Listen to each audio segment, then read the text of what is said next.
അപ്പോൾ സുഹൃത്തുക്കളെ, നമ്മൾ ശുഭയാത്രയിലൂടെ ഒരു സുഹൃത്തിൻ്റെ വീൽചെയർ കിട്ടിയതാണ്. അപ്പോൾ അതിൻ്റെ ജോയ്സ്റ്റിക്ക് കംപ്ലൈൻ്റ് ആയി. ജോയ്സ്റ്റിക്കിൻ്റെ കംപ്ലൈൻറ്റ് എന്താണെന്ന് വെച്ചാൽ ലൂസ് കണക്ഷൻ കാരണം ചാർജ് ചെയ്യുന്ന ആ സോക്കറ്റ് കത്തിപ്പോയി. അതാണ് കംപ്ലൈൻറ്റ്. അപ്പോൾ അത് നമുക്കൊന്ന് ശരിയാക്കി എടുക്കാം. അതിന് ഉപയോഗിക്കുന്നത് നമ്മൾ മൈക്കൻ്റെ സോക്കറ്റുകളാണ്, ഫീമെയിൽ മെയിൽ സോക്കറ്റുകളാണ് ഉപയോഗിച്ചിരുന്നത്. അപ്പോൾ ഇത് മിക്സറിൻ്റെ ഒരു സോക്കറ്റാണ് ഇപ്പോൾ ഉപയോഗിക്കുന്നത്. അപ്പോൾ അത് വെച്ചിട്ടാണ് നമ്മളത് ചെയ്യുന്നത്. അതുപോലെ തന്നെ നമ്മൾ ഇതിൻ്റെ ചാർജറിൻ്റെ സോക്കറ്റ് മാറ്റുന്നുണ്ട്. അത് മൈക്കിന് ഉപയോഗിക്കുന്ന സോക്കറ്റാണ് ഉപയോഗിക്കുന്നത്. അത് നമുക്ക് ചെയ്യാം. ഇത് നമ്മളെ ചാർജറിൻ്റെ സോക്കറ്റാണ്. അത് ഇങ്ങനെ വാങ്ങാൻ കിട്ടുമോ എന്നറിയില്ല. അത് കിട്ടാറില്ല അധികം.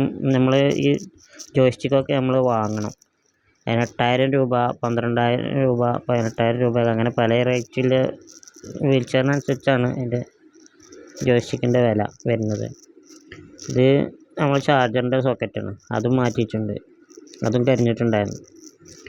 അപ്പോൾ നമുക്ക് ഇതൊക്കെ വെച്ചിട്ട് നമുക്ക് അഡ്ജസ്റ്റ് ചെയ്ത് നമുക്ക് ചെയ്യാൻ പറ്റും. ഈ നമ്മളെ ജോയ്സ്റ്റിക്കുകൾ നമുക്ക് കംപ്ലൈൻറ്റുകൾ തീർക്കാൻ പറ്റും. ഇപ്പോൾ ഇങ്ങനെയാണ് ചെയ്തിട്ടുള്ളത്. ഇതുപോലെ നമുക്ക് ആർക്കും വേണമെങ്കിലും ചെയ്യാൻ പറ്റും. അപ്പോൾ ഇങ്ങനെയൊക്കെ ഒന്ന് ചെയ്ത് നോക്കുന്നുണ്ട്.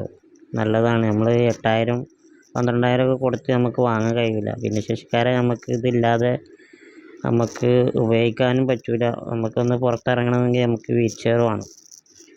വീൽ ചെയറിന് ഇങ്ങനെയൊക്കെ കംപ്ലൈൻറ്റും ഓരോ സാധനങ്ങൾ വാങ്ങണമെങ്കിൽ ഒരുപാട് പൈസ വരുന്നതുകൊണ്ട് തന്നെ ഇങ്ങനെയൊക്കെ നമ്മൾ സ്വന്തം ചെയ്താൽ നല്ലതാണ്.